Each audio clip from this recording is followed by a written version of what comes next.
Hello guys, good morning. Sinisita ko ang aking mga halaman. Yan, puro mga tampuhin yan guys. Nagyan ko ng abono itong mga malunggay ko guys. Ayan po, para silang bakod. Para mabakuran itong aking mga tampuhin. Ang lalambot nila kasi nilagyan ko sila ng abono. Ayun guys, meron ditong namumuso na, tingnan natin guys. Ito tampuhin, first na namuso. So ang daming langgam guys, langgam guys, matamis kasi itong tampuhin na ito. Mamaya lagyan ko siya ng isprayan ko guys. To mga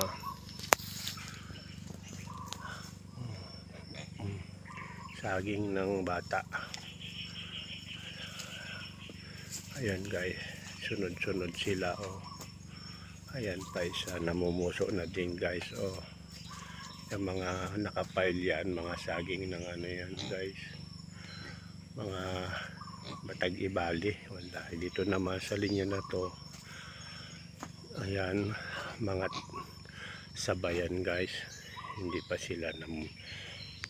po sila namunga, pero malapit na rin, nanganak na sila, hindi pa sila namunga. Malapit na rin mga linya ng yan guys. Ito mga kasabahan naman yan guys. Yan. Ayan sa gilid. Ayan yung ilog guys sa ilalim. Punta tayo doon ay sa mga bagong tanim kong mga saging. Kasasalid na lang nila yan guys. Ako doon ay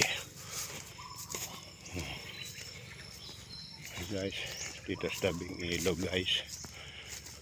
Ayan po, ayan ang ilog. Dito ko padamihin yung mga bagong tanim kong saging guys.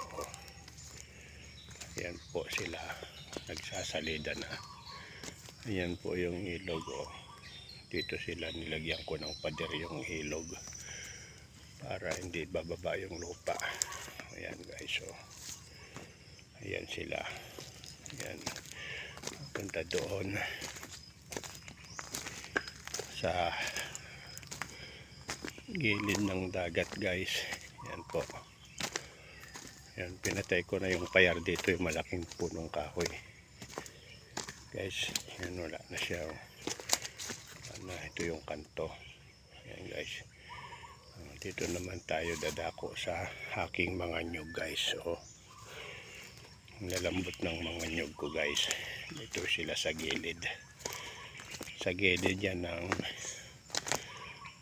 buhangin para suporta sa alon sa dagat.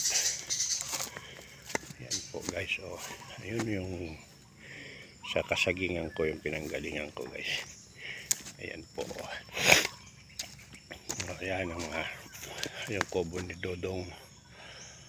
Nilagyan na akong harang dito para din ako mag-over the bakod sa kanya kasi nagnanakaw ako ng papaya niya noon nung hindi pa namumunga yung papaya ko guys.